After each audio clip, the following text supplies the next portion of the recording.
I know Representative Gary Click, one of really the best in the country, of course in the state of Ohio, but across the nation. And yeah, absolutely. And we're going to have Representative Click and Klopfenstein for sponsor testimony. But there's no more local control than Bob and Betty Buckeye. Well, that explains why he keeps saying, well, that's not the way Representative Click does it. I'm not supposed to get emotional, but I am. Then we sat down with Click to discuss his bill and the controversy surrounding it. And the chair would like to invite Representative Click to present testimony. The question is, shall the bill pass? The chair recognizes Representative Click.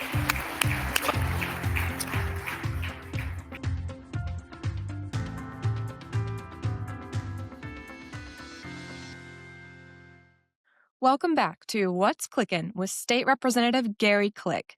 This week, the representative had the great honor of sitting down with our very own Teacher of the Year. Is that correct, Representative? Yes, Chris Montsour from Tiffin City Schools. Just a great down-to-earth guy. Did not go to college intending to be an educator, but, life had different plans for him, and he was actually waiting tables when he met the superintendent Really? of Tiffin City Schools, and she said, well, why don't you come teach? And he just graduated, and so he said, well, I'll try that, doing it just as a substitute, and, he tells a story much better than I do, but just fantastic. And then we also had the superintendent, Jerry Nadeau of Tiffin City Schools, who's doing a fantastic job there, and so we talked about the Teacher of the Year award, but we just also talked about the teaching profession a little bit. And I think there's just some great insights for teachers from these two gentlemen that I think, they both deserve to be celebrated. But of course, we recognized Chris on the House floor, and that was quite an experience. And so we might share at least a portion of that clip as well today while we present them in this episode. But we had a good conversation with them, so I think we're ready to get into that. What do you think? I think let's jump into it. All right, here we go. All right, so I am here today, and I'm very excited to have my special guest with us today. Chris Montsour has just been appointed or chosen as the Teacher of the Year for the state of Ohio, and he is right here out of the 88th House District in Seneca County, working at Tiffin City Schools. And then we have the Superintendent of Tiffin City Schools, Mr. Jerry Nadeau, and we are so glad to have both of you on the program. What's Clickin'? Thank you for joining me today. Thank you for having me, Representative Click. It was I appreciate you taking time out of your busy schedule to let me share this moment, share my experience with you. Absolutely. So let's just start here. So first of all, what an honor. I mean, I don't know how many teachers there are in Ohio, but there's a lot. There's about 122,000 is the number that I was given. So 122,000. Yeah, and That's a lot. Yeah, the state's broken up into 11 districts. So we're District 1, and then so there's 11 state Board of Education districts. And so I'm representing District 1. There's 10 other Teachers of the Year for their district, but I represent all 12 or all 11 districts. I'm the one. Well, that's awesome. So let's just start off with some basics. How long have you been teaching? So I've been at Tiffin City Schools. This is my 27th year. Been teaching all levels of science. Was not going to go into education. I graduated from Heidelberg in 99. Was going to go on to grad school at OU, at Hunter University, and didn't work out. So I was waiting tables in a summer at an old restaurant in town called TJ Willie's. I was waiting there. I was waiting tables and happened to wait on the superintendent, Dr. Callahan. And it was August, and she's like, hey, you're new here. I told her my story. I just graduated with a biology degree. And she's like, you know what? We need a science teacher. You want to try subbing? And I'm like, man, how hard can it be? It's probably better than waiting tables. So, yeah, I never had an intention of being a teacher. I was going to go and I don't know what I was going to do. Maybe be a park ranger or something. But, and then I went, subbed my first year, really liked it, did my classes, and 27 years later, I'm still here. So You're I'm still loving every day. huh? No, not subbing. No, I'm not just subbing. I know. Yeah, it took me 2 years. So I got my first year as a long-term sub, got all my classwork done. Then I think the spring of 2000, I was officially hired. But STRS and all that has me at 27 years. So I've been the same building, everything. Awesome. So just a quick question: do students tip as well as when you're waiting tables? No, they do sometimes have comments for me, but it's usually not the same. So The rewards are much higher, right? yeah, most days, yeah. I really had no intention of teaching, but I really like science. I really like teaching students about the world, about biology, and so I really enjoyed it. This was not the plan though, and yeah, so I I love really it. I really like the kids getting to do stuff. I like doing the lab, and I'm like learning that way. So yeah, it worked out. So I think one of the things we learn is that sometimes we have our ways, but intended for us, but Providence has another way, and things Yep. don't always follow our plan, but they follow a higher plan, and sometimes that plan is actually better than what our plans were. Yeah, and that's what I tell my students, because I have a lot of students that, especially my juniors and seniors, think like I'm going to do X, Y, and Z, and I'm going to like, hold up, it doesn't always work out that way. Sometimes life throws you for a loop, and like you said, Providence or whatever, it's just you just gotta take every opportunity that you have, embrace it, and you never know what you're going to be doing. Because I would never thought 27 years ago that I would be one, teacher of the year, two, teaching. I thought like you said, I'd be out in national park or something. I'm not sure what I'd be doing, Oh, but wow, wow. So let's take a break here. Let's move on to Jerry. Jerry, tell us a little bit about yourself. You're superintendent of Tiffin City Schools. How long have you been there? What do you like about it? What are some exciting things that are going on? And then we'll get in talking about Chris a little bit more. Sure. Thank you for having us. So, this is my 4th year in the district. I finished the 23-24 school year as the interim superintendent.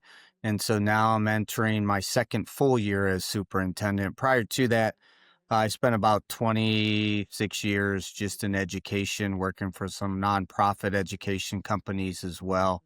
What I love about Tiffin City Schools is the community. Our Mm. families, our students, our staff are phenomenal. The support that we have within the community and just where we're at in terms of the education and making sure we educate the whole child it draws me to Tiffin City Schools. We have some things we need to improve upon.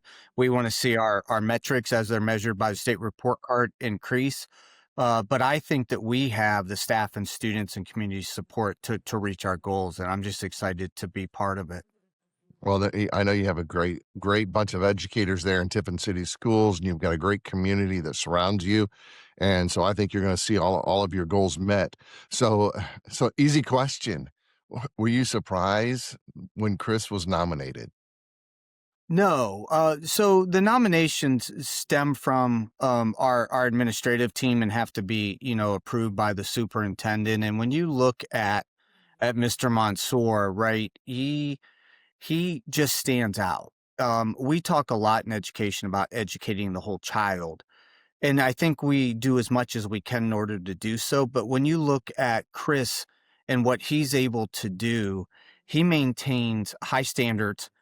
He maintains a standard of excellence. And not only in the classroom, right? He does so much for the community of Tiffin and has students out engaging in activities that benefit their community. So really, he teaches in and out of the classroom all year round. He goes to different places to do camps to educate kids, and he really is the epitome of what we strive for in education. And I think that one thing Chris mentioned that I think we need to just pause for a second is that he was selected number one out of 120,000 plus teachers.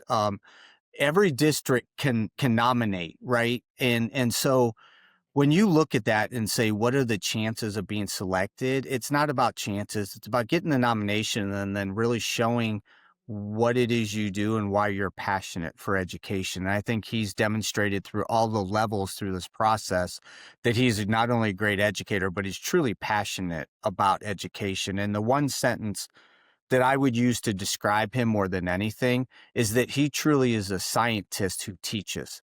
Mhm. And I think that gets lost at times, right? We're all content specialists, but he truly is a scientist who teaches and gives his gift to all of his students, and we're proud to have him. So he's not just a teacher who happens to know science. He's more of a scientist who shares what he knows with the kids, with the Absolutely. students. That's good. That's amazing. So Chris, What was your reaction when you first realized that you had been nominated for this position? Well, the nominating process, the administrative team that nominated me, they kind of let me know, hey, we're nominating you for Teacher of the Year. And I was like, great. So I had to fill out, I had like 5 essays to write, had to record a quick video, and then that got sent off to like the District 1 folks. So that was in March. And then in, I think, early May, late June, I got notified like, hey, you're District 1 Teacher of the Year. I remember getting a phone call. I was doing a workshop in, I think it was in Indianapolis, whatever. And I'm like, really? So like our state board number 1, Region 1 person called me and said, hey, congratulations. You're District 1 Teacher of the Year. Congratulations. I was shocked. 'Cause I didn't think I'd like to think I'm a humble person. I was, I don't think what I do is any different than what anybody else does, but anyways. And then, so I was surprised. And then I had to go through an interview process for the final, there was like 4 of us there, narrowed us down to, had to go down to Columbus for like a 15-minute like TED talk kind of thing, talk about like, what would be my message to Ohio's teachers. And then like sometime in August, I get, like, hey, I didn't know, we're supposed to know before 1st of August. And then Jerry's like, hey, we have to have a grant meeting. I'm like, about what? It was a ruse that like I wasn't supposed to know. Jerry found out, and then first week of school or whatever, I go over to his office for this grant meeting, and up pops Paul Kraft, who's the state superintendent. He's like, hey, congratulations. And so I was pretty shocked. Like I said, I don't think I'm just doing my job in my head. Like I'm just doing what I need to do and trying to make sure the kids have the best possible experience. But yeah, very humbling. I'm not one to go out and brag about stuff, I don't think. So that's been the hardest part, is the everybody telling me congratulations. And like I said, when I was on the floor getting my proclamation from you, I was just like very like overwhelmed. Anyways, so I saw that look on your face. And I was going to bring that up as I know we were trying to manage it because you were over at the Senate first, and Senator Reineke gave you a proclamation over there. And then my aide, Janae, she grabbed you and brought you over to the house. And then we did the same thing. And when I introduced you and told everyone what you were there for, they just started, the General Assembly just started applauding all the House. And I looked at you and you were like, wow. It was like, it was almost like you were surprised that we like teachers. No, well, not that, but it was just like, there was 99 people, and like, they were standing up and clapping. And it's just like that's a very powerful room of very important people. And so it was just like taking it all in, like, okay, this is, I did earn this. And yeah. And so people were recognizing it. So it wasn't like it was just more of me like taking it all in, and, cause I mean, it's just, you're standing up there and it doesn't happen every day. Yeah, no, it doesn't. And and I guess I didn't think about, like Jerry said, I'm 1 in 120 some thousand. So it's still a little surreal sometimes, because we all have those moments during the day where I'm like, sometimes, you just get tired, it's just like, yeah, anyways. Sure. No, I totally get it. And the fact is while we debate back and forth sometimes on the best way to support our schools and to support education, there's not a person in the General Assembly that does not support you and appreciate what you do and want to make your job better and easier. And so let me ask you this. So if you're talking to a young person right now who is thinking about going into education, what advice do you give them? How do you tell them? And I know part of this is, as you go out, you're going to be talking to people. So let's just start right here on the podcast, and you're talking to somebody who's thinking about education. What advice do you give them? First, make sure, it's something they truly want to do. Like, get out there and, do as much student teaching, get into classrooms to make sure it's something you want to do. But probably most importantly is like, stay the course.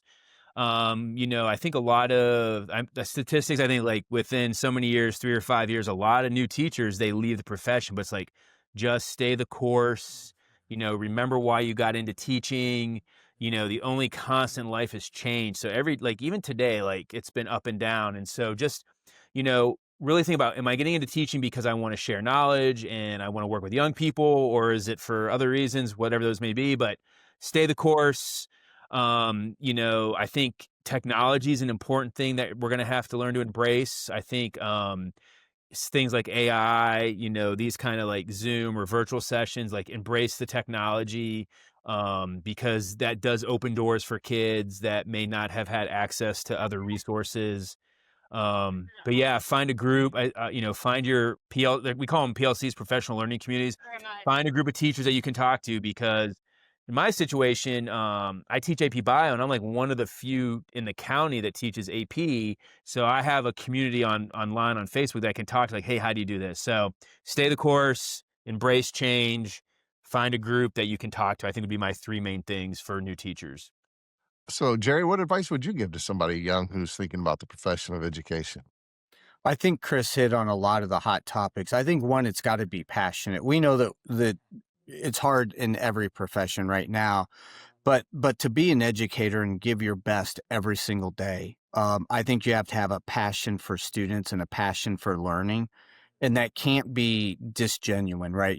Chris truly loves his content area and truly loves the impact he has on his students. And I think that that's critically important.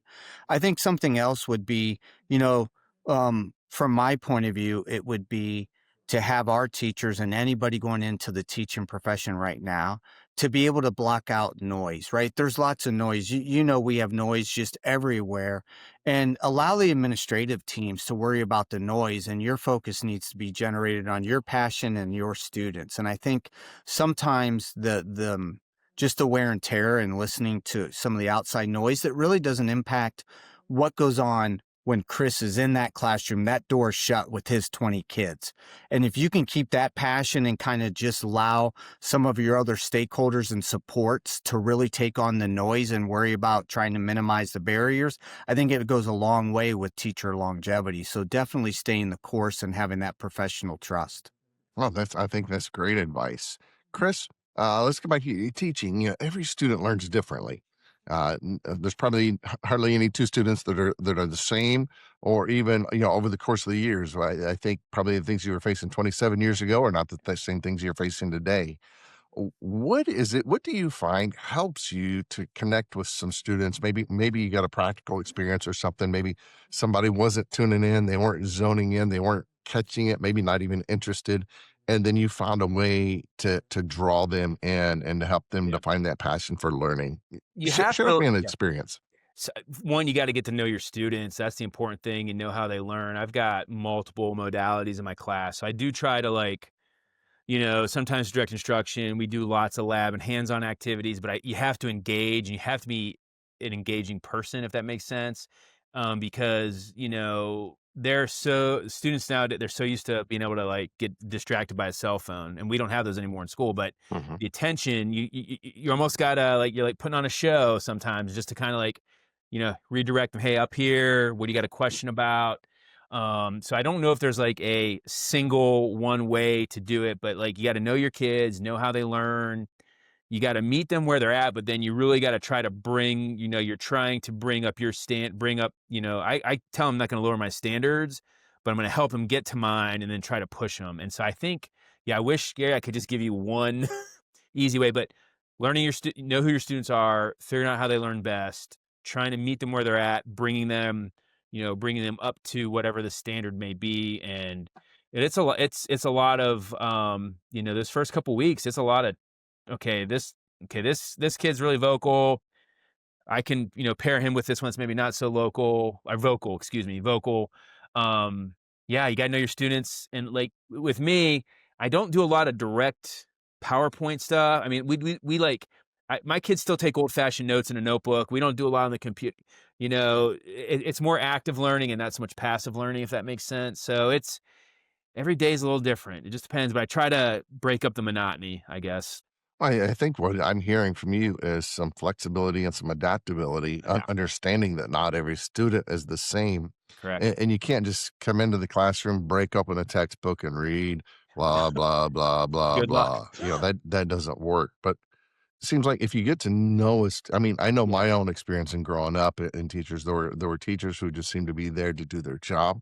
But then there were the teachers who looked and they got to see what kind of made me click. No pun Yep. intended. Okay, maybe it was. Who was your favorite teacher? If they're listening to this, Who was Oh, your, wow. I would say it was Mrs. Dernball, what did she teach you? probably, and that was up in, Pontiac, Michigan, and, she invested in me, and I did some dumb things, that might surprise some people.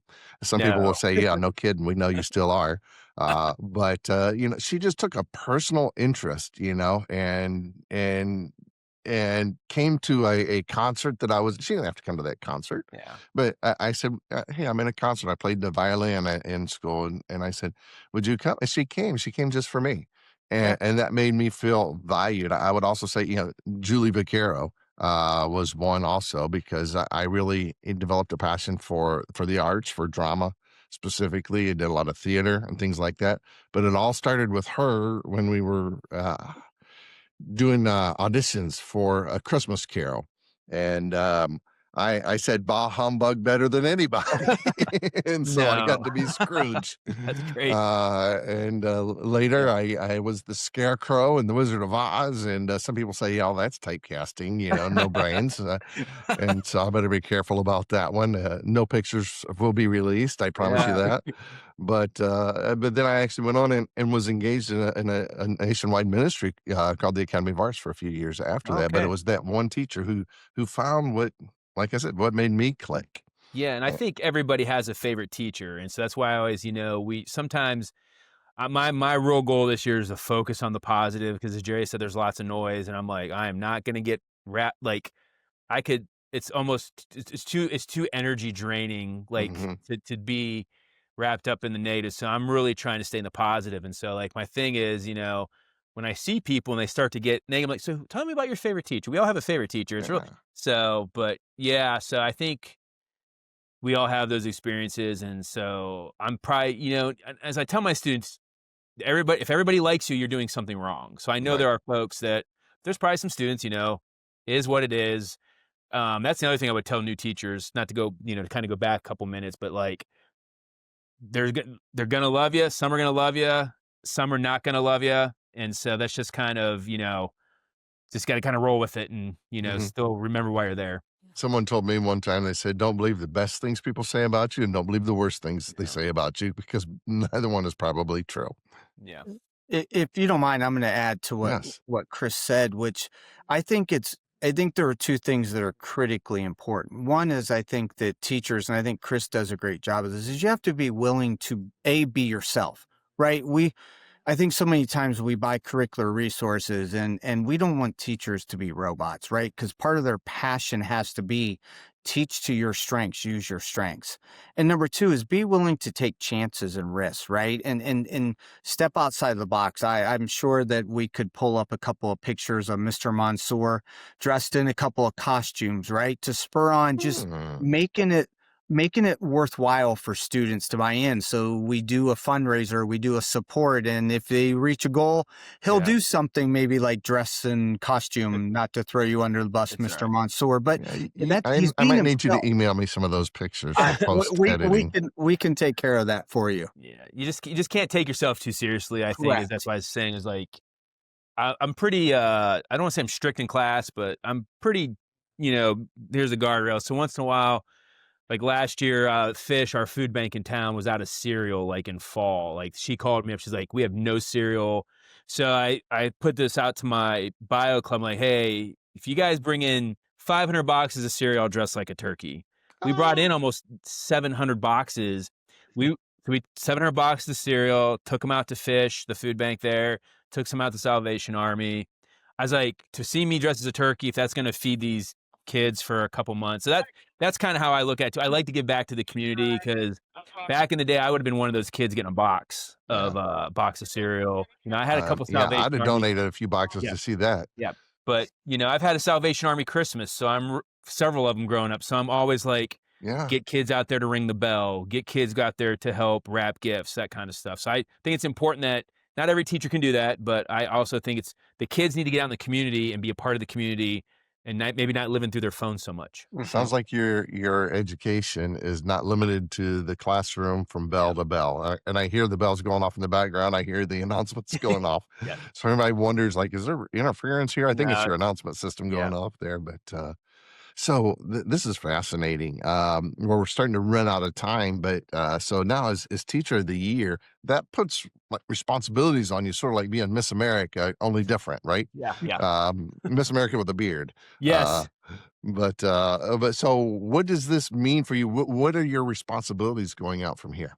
So, I'm going to deliver a keynote address at Science Education Council in January. This Thursday, I'm going out to visit my alma mater, my high school, to do a site visit for the day. They're starting to roll in, but like going in and like making an appearance, going in and supporting something.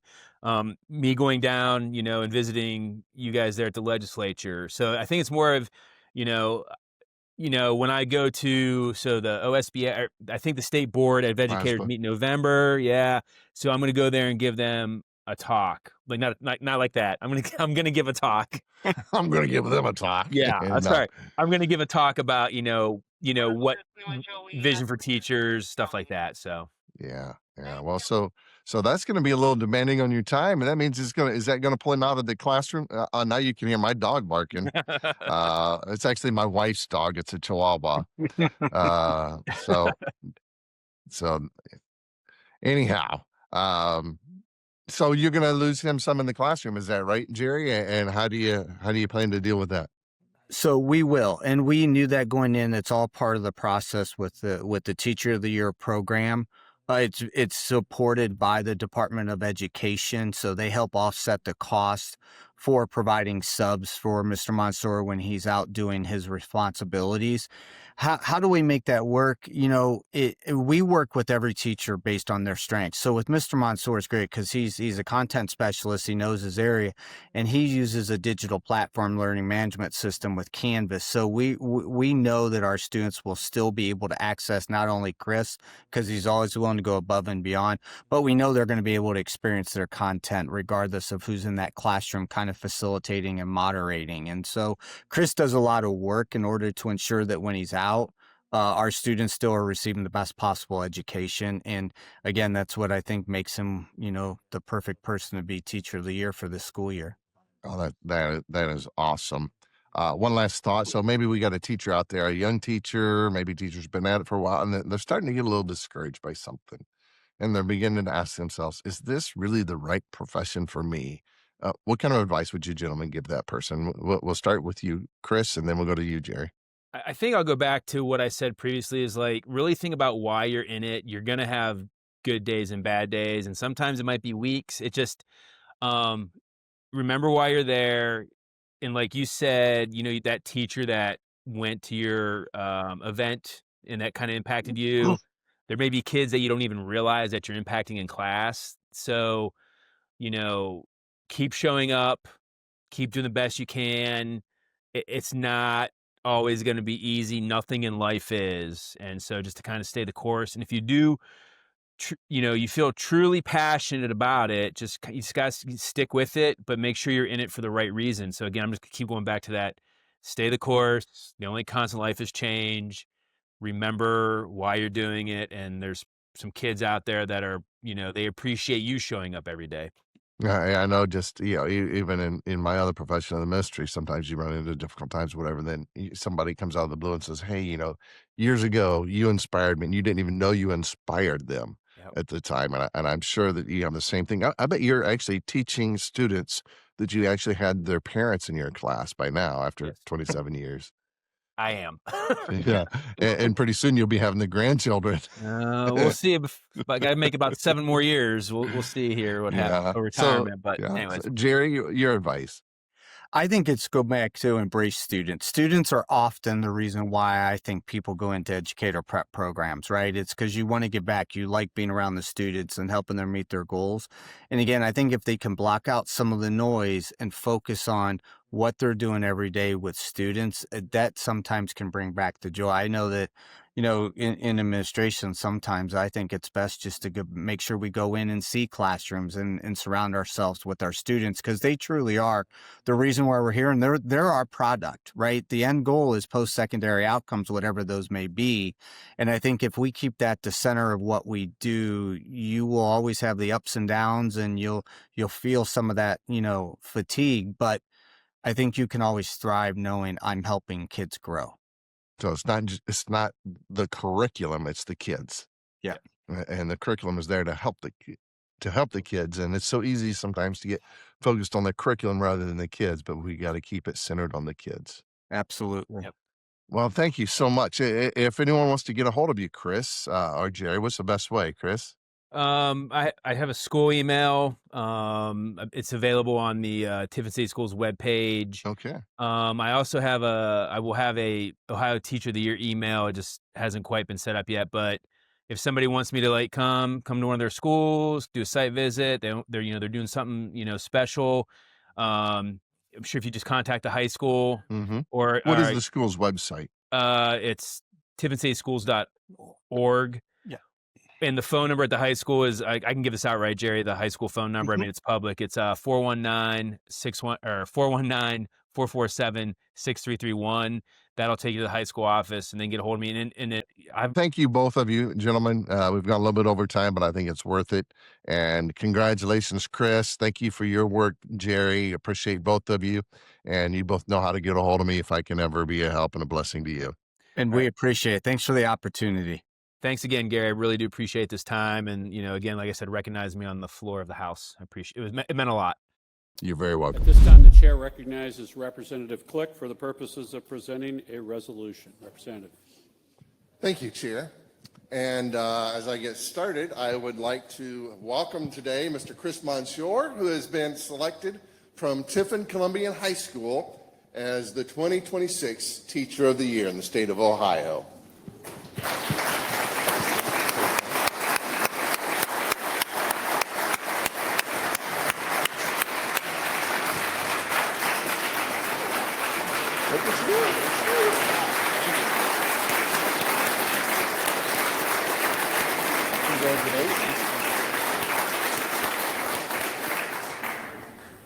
Mr. Monsour stands out among teachers across the state, selected from 11 districts Teachers of the Year as the one whose vision and commitment and impact represent Ohio's highest standards in education. He's recognized not only for his excellence in the classroom, but also for his leadership, his innovation, and his advocacy for his students and for the profession. Mr. Monsour's professional journey is an inspiring one, as his achievement is. He has spent 2 decades teaching rigorous science courses, from advanced placement biology to environmental science and anatomy, and not simply academic subjects, but as living, breathing disciplines that connect students to the world around them. He weaves his own field experiences, research, and global perspectives into his lessons, and he transforms them into stories of discovery and relevance. This award is more than a personal recognition. It serves as a spotlight on what is possible when we support our educators in bold, curious, dedicated manners. Mr. Monsour's selection reminds us that our teachers are not merely conveyors of content, but they are mentors. They are explorers. They are storytellers. They are role models for our next generation of Ohioans. And so as he takes this platform, this honor affords him, he carries out the hope of all educators to amplify their voices and to elevate the teaching profession. And let us join him in celebrating that mission. Congratulations, Chris. God bless you. Wow, it was so incredible to hear Chris's story. It's crazy how he got to be where he is. But Just it is, and sometimes, somebody said one time, man proposes, but God disposes. And sometimes we set our chart to go this way, but life just turns us this way, and it's a better way. And of course, we can see that in Chris's life, and he's just a fantastic educator. And there's so much.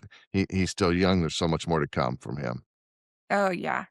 I'm sure our listeners are all thinking this, but we are so incredibly proud of Chris and all that he's done. It's great that he was able to be on the podcast. Now, Yeah. listeners, coming up, we are going to have a mailbag episode. Is that right, Representative? Yeah, we were just talking about that, and I think that's a great idea that we kind of dive into the mailbag a little bit. We want to protect people's anonymity, and unless they say otherwise. But we've gotten a lot of email, a lot of positive email on a lot of the things that we are working on, that we are doing. We got a lot of positive comments on the Charlie Kirk American Heritage Act.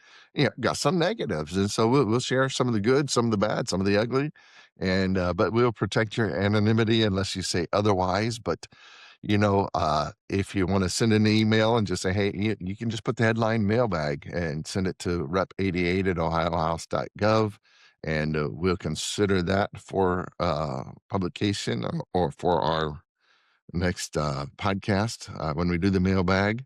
Or if maybe, if again, we're just going to grab some random samples from the emails that we get. We won't call anyone's name out unless they say so. And then also from from our voicemails. Now, the best way to get a voicemail, to leave a voicemail for us, is not to call when you're in the office. They might get the voicemail Yeah. because you're doing other things besides answering the phone. You have that it's part of your job, but it's not your only job. So if they really want to just leave a short voicemail, don't make it too long, but it's something that we might consider for the podcast. They should call when, after hours, maybe weekends. Weekends would be great. So if they call on the weekend, then they're sure to get a voicemail because you won't be there. And No, I will not. believe it or not, we actually give our staff some days off. It's crazy. It's very yeah. unique that they do this. Yeah, once in a while. Well, you work very hard during the week and you deserve some time off, but you'll get a voicemail on the weekends, and so you can say something like, "Hey, this is for the mailbag," or you don't have to say that. Just if your comment is short, witty, to the point, there's a good chance it's going to make it into the mailbag. So we'll just do a whole episode on the mailbag, and we'll share some of the positive comments, some of the positive emails, some of the negatives. And we'll answer some of the questions that people have, and maybe not all. We can't do all of them, but we want to give you, the viewers and the listeners to What's Clicking, an idea of what's coming into the office, good, bad, and ugly, and what our response is to those things. So, but we got Yeah, to look ahead. Right? Go ahead. I was just gonna say I'm excited for this episode. I'm sure our listeners are. But that's not going to be next week. Next week, what do we got coming up? We have got an episode about HB 162, My Child, My Chart. Representative, I believe you sat down with Katie DeLand and who else? There was one other Jocelyn person. Pastel. Yes. How did that go? Oh, that was a great interview, and of course we had that conversation early in the week, but yesterday, as we're recording this, and of course we're recording this on Thursday, October what's the date? Let me grab my phone here. The 16th. October 6th. So HB 162, Katie DeLand and Jocelyn Platel. Yes, and we voted on that yesterday, the 15th of October. Yes, we did. And it passed. And I think we had 86 votes to 86 positive, 86 or 87 positive. positive. Let me look on my phone again. I got that picture here, and it's 87 positive votes and 6 negative votes. And I'll be honest with you, we worked very hard to make this a bipartisan bill. We got a lot of people from both sides. Representative Jean Schmidt is the chairman of that committee, and she did a great job of shepherding it through the health committee. And then we worked with the Democrats, answered some of their questions, and made a couple amendments, nothing that harmed the bill.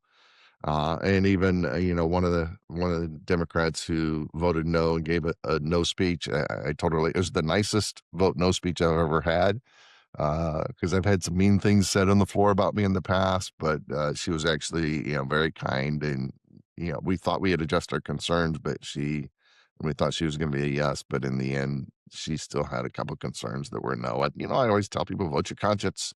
Vote your conscience and vote your constituents. And so she felt like she had to be a no, so she was, but it wasn't a hostile no, if I can just put it that way. And now it heads to the Senate, and I'm sure that we're going to get favorable passage there. A lot of people are celebrating. A lot of good comments about this online and so forth. So we'll talk to Katie and Jocelyn and see what actually led to this, because this bill really erupted from the grassroots. There was not a lobbyist. There was not some organization. It was just people coming to me with real life experiences. And then we brought it up, and we worked with the Children's Hospital Association. We worked with the emergency rooms in the hospitals, and made sure that it made sense. And I think it did.